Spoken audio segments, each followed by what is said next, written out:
त्याच्या बहिणीच्या पुढच्या गावाला ती मुलगी राहत होती. मग तो म्हणला, अरे बाळा तू का थांबला इथं? तर दादा मला माझ्या बहिणीला आणायला जायचं आहे, खूप पाऊस यायला लागला, मला तिथंपर्यंत सोडता का तुम्ही?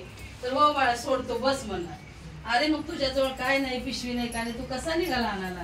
तर काय करू, माझी गरीब परिस्थिती आहे, मी फक्त माझ्या बहिणीला 2 दिवस घेऊन येण्यासाठी चाललो. मग बहीण तुझी मोठ्या घरी आहे ना? तर हो म्हणलं मोठ्या घरी. मग एक काम कर, ह्यातल्या निम्या शिदोऱ्या तू माझा फेटा काढला त्याच्यामध्ये बांधल्या, आणि ह्यातल्या निम्या शिदोऱ्या तू तुझ्या बहिणीच्या घरी ने, आणि निम्या शिदोऱ्या मी माझ्या मुलीकडे नेतो, म्हणजे तुझी पण बहिणीची सासू काय म्हणणार नाही, तू बिगर भाकरीचा चालला म्हणून बिगर भाकरीचं कधी जायचं नाही. असं म्हणताना मग ती गेला, 2 हाता दिल्या, आवाज दिला, लवकर कोणी बाहेर आलं नाही. मग तो काय केला, गणपती बाप्पाला प्रार्थना केला, हे बाप्पा तू माझ्या बहिणीला लवकर बाहेर पाठव, माझ्याजवळ तर काय नाही, माझी परीक्षा घेऊ नको. तेवढ्यात म्हणतात तिची सासू पुढे आली. आल्यानंतर सासू म्हणाली की का रे बाळा का आलास? तर मी माझ्या ताईला 2 दिवस घेऊन जातो, मी 2 दिवसाच्या सुट्टीवर आलो, मला माझ्यासोबत ताई पाठवा. तर बर म्हणली घेऊन जा, पण तू तिथं काय खाऊ घालणार तुझ्या ताईला? तर ती म्हणला मी माझी असेल ती भाजी भाकरी खाऊ घालतो. मग ती तयार झाली आणि तिला तयार करून पाठवली गाडीमध्ये. मग तो गाडीवान परत येताना, हे निघताना तो गाडीवान परत आला अगोदर आलेला, आणि त्याच्यासोबत ती तिथंच गाठ पडली परत, ज्या ठिकाणी घेतला त्या ठिकाणी.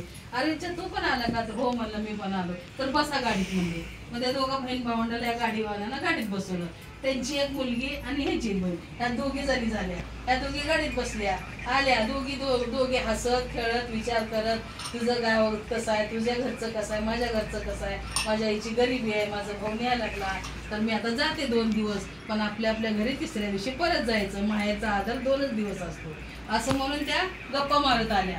मग गाव पोचलं. गावामध्ये पोचल्यानंतर त्या एकमेकीला म्हणायला लागल्या, आता तू माझी मैत्रीण झाली नव तर माझी बहीण झाली, तर तू आमच्या घरी चल, आणि मग नंतर आपण तुझ्या घरी जाऊ. तर बर म्हणले. मग ह्या दोघी तिच्याच घरी आल्या. मग त्या गरीब ब्राह्मणाच्या आईने, त्या मुलीच्या आईने पाठ मांडले, त्या पाट्यावर त्या दोघींना बसवलं, त्यांचे पाय धुतले, हळदी कुंकू लावले, आणि तोपर्यंत तिच्या आईने शेतामध्ये जाऊन शेपूची भाजी आणि भाकरी, वरण भात आणला, कसं तर केलं करून ते भाजी भाकरीचा नैवेद्य त्या दोघीला दाखवला. त्या पोट भरून जेवल्या, ढेकर दिल्या. आई भाजी खूप मस्त झाली, खूप दिवसातून आईच्या हातची चव आली आणि मी भाजी भाकरी खाल्ली.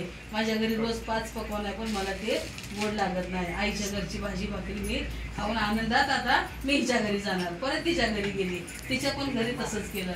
मग दोघी तिसऱ्या दिवशी परत त्याच बैलगाडीमध्ये सोडवायला, कारण ह्या ब्राह्मणाच्या घरी वाहन नव्हतं काय सोडायला. मग ती शेतकऱ्याच्या गाडीत बसल्या. त्या दोघीने पण थोडंसं त्याच मुलीच्या आईनं बांधून दिलं आणि गेल्यानंतर मग अगोदर वाटत कुणाचं आलं, तिचं घर आलं. भावाची बहीण जी होती का तिचं घर उतरला. तो उतरला, सासू ते घुंगराचा आवाज आला बैलाचा, पळत आली माझी सून आली, घेतली तिचा तुकडा उतरून टाकली, परत आली. बसल्या दोघी सासू निवांत. मग ती विचारली काय काय केलं 2 दिवसात, काय खाऊन आली, एवढी बारीक कशी काय झाली एवढी 2 दिवसात? ती म्हणली माझ्या आईनं माझ्या घरी गेल्या माझं पाय धुतलं, मला साड्या आणल्या, नवीन साडी घातली, मला 5 पकवान केलं, लाडू केलं, जिलेबी केली, पेढा केला, नाही तेवढं आपण जे ठेवतोय ते सगळं पदार्थ तिनं सांगितलं.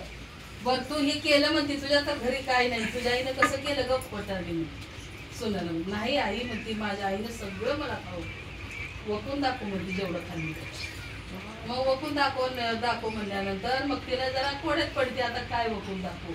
मग ती देवाचं नाव घेतलं, बघ देवा तुझ्याच हातात माझी इज्जत आहे, माझी सासू वकून दाखवली. बोटं घालून तिनं वकून दाखवलं, सगळं 5 पकवान असं वळले, सगळं तिच्या पोटातून बाहेर पडले. आणि ती 5 पकवान दाखवलं सासूला, माझ्या आई वडिलांनी हे खाऊ घातले. मग ती सासू म्हणली कमाल आहे गं, तुझ्या आई वडिलांची गरीब आहेत पण दाखवत नाहीत, आणि तुझ्या आई वडिलांनी एवढं सगळं केलं का? हो म्हणजे एवढं सगळं केलं.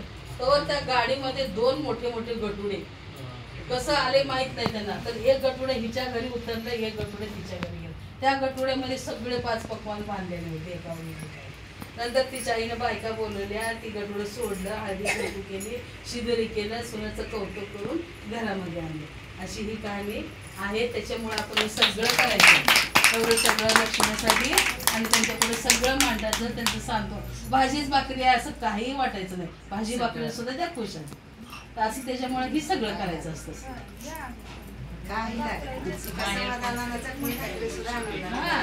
त्यांना भाजी